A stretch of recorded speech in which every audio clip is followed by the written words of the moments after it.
خب بریم یه ساعت 206 اومده برای تعمیر، ببینیم مشکلی چیه، اتفاقی نیفتاد. حالا این کارا رو آزاد میکنیم. خب تا اینجا مشخصه این فلت رو نداره. باز کنیم اینو. فلتی که اینجا باید باشه رو نداره. LCD در میاریم. لامپا دوتاش کار میکنه، کار نمیکنه. پس یه لامپ باید عوض بشه و اینا میزون بشه و کار انجام بشه.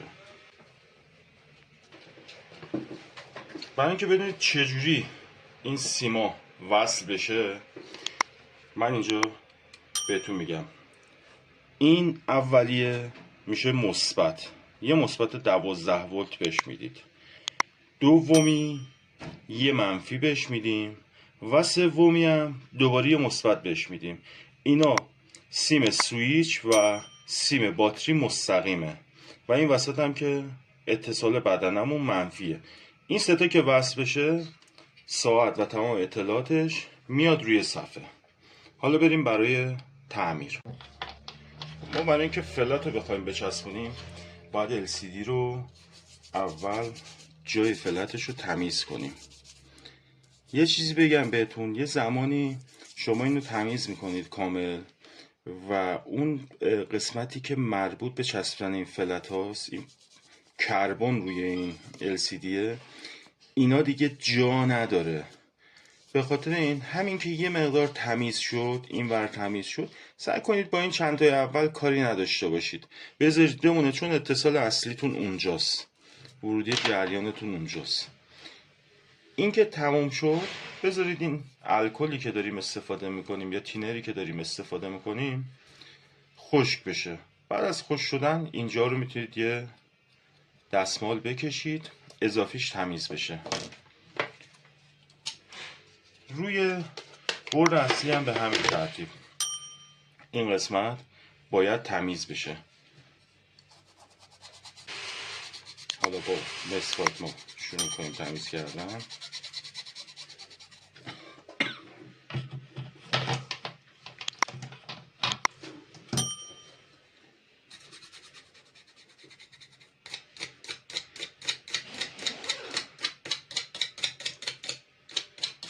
من خودم به شخص زمانی که به این حالت میرسه، میام از یه دونه تیغ کاتر استفاده میکنم و لایه روی کربن رو یکم اول الکلیش میکنم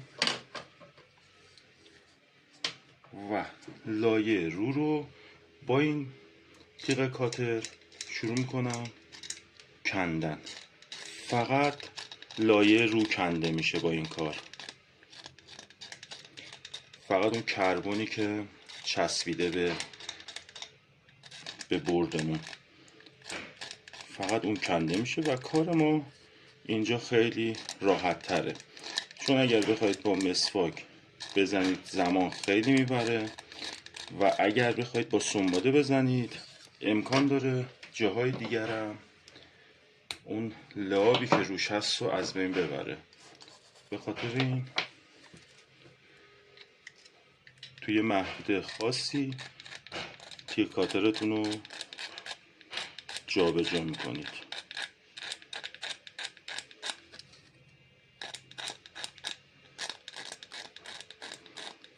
البته میتونید اونم نکنید و این کار رو انجام بدید، ولی اگر بکنید بهتره، چون نمیدونید قبلا این کار رو انجام بدید. ولی اگر بکنید بهتره، چون نمیدونید قبلا روی این چه کربنی استفاده شده. ما الان اینو تمیز میکنیم. خب اینو تمیز کردیم، الان میبینید همه جاش تمیزه. حالا ما باید سری هوبیمون رو عوض کنیم. این سری فلته برای اینکه بتونیم فلت رو روی بورد بچسبونیم.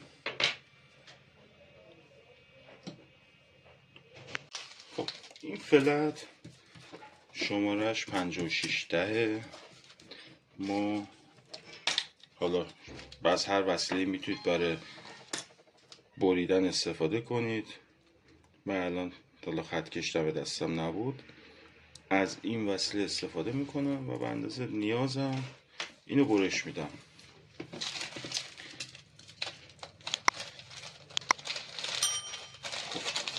زمانی که برش شدیم اینو از روی کاغذش جدا میکنیم و میایم روی بورد اصلی. از سمت، اگر ما ساعت رو اینجوری در نظر بگیریم، میشه از سمت راست اینور. میایم اینا رو، پایه ها رو روی هم قرار میدیم تا جایی که بتونید باید صاف قرار بگیره. یه چند ثانیه زمان بذارید میتونید صاف قرار بدید.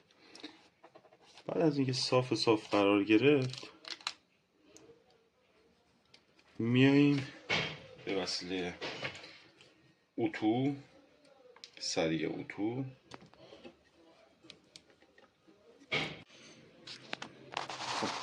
به وسیله این اتو ما فلت رو میچسبونیم روی بورد.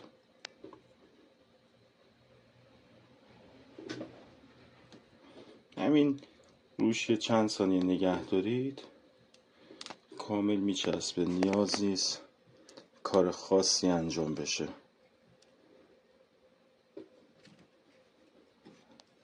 خب این چسبید،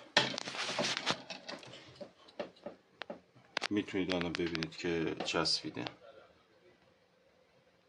خب حالا ما تنها کاری که باید کنیم اینو بذاریم سر جاش،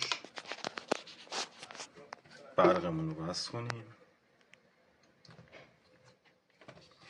زمانی که برقمون وصل شد، لامپا روشن شد، میریم سراغ LCD که از قبل آماده کرده بودیم، قرار میدیم و اولین خونه ما فلت رو میاریم رو پایه اول میذاریم. زمانی که این رو پایه اول درست قرار بگیره، همینجوری که فشار بدیم میبینید یه سری نوشته‌ها روی صفحه ظاهر میشه. خب یعنی که پایه ما درست قرار گرفته. حالا ما میریم برای محکم کاریش. الان دقت کنید نوشته ها داره ظاهر میشه.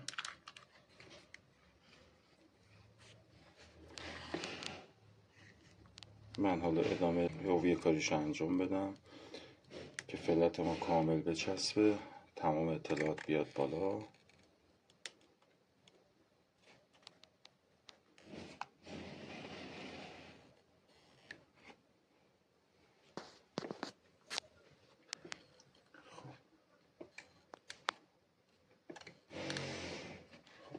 فلت ما کامل چسبید و الان نوشته‌ای روی LCD ما کنیم.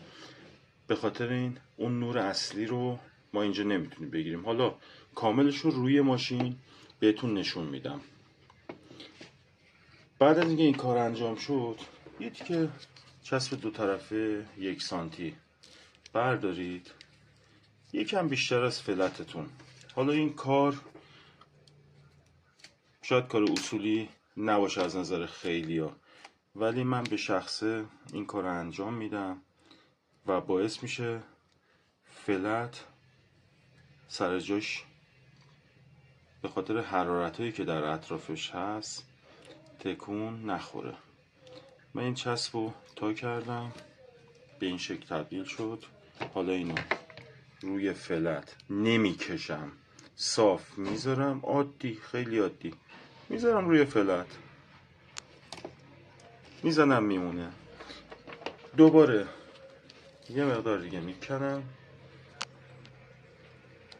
به همون اندازه و اینو صاف روی این قرار میدم. این میشه مکمل برای فلت ما. زمانی که در بسته بشه، در پشت و قاب رو قرار بگیره،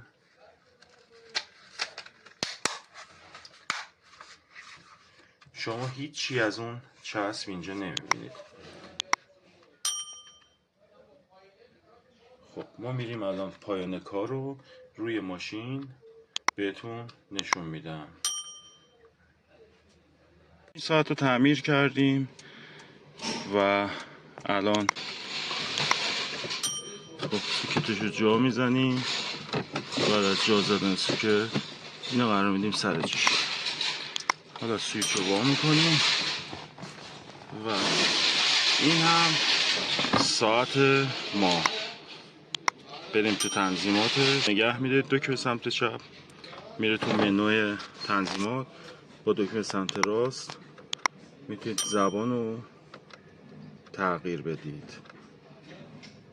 و دوباره با دکمه سمت چپ ساعت، دقیقه، سال، ماه و روز رو میتونیم تغییر بدیم. این هم از تعمیر ساعت.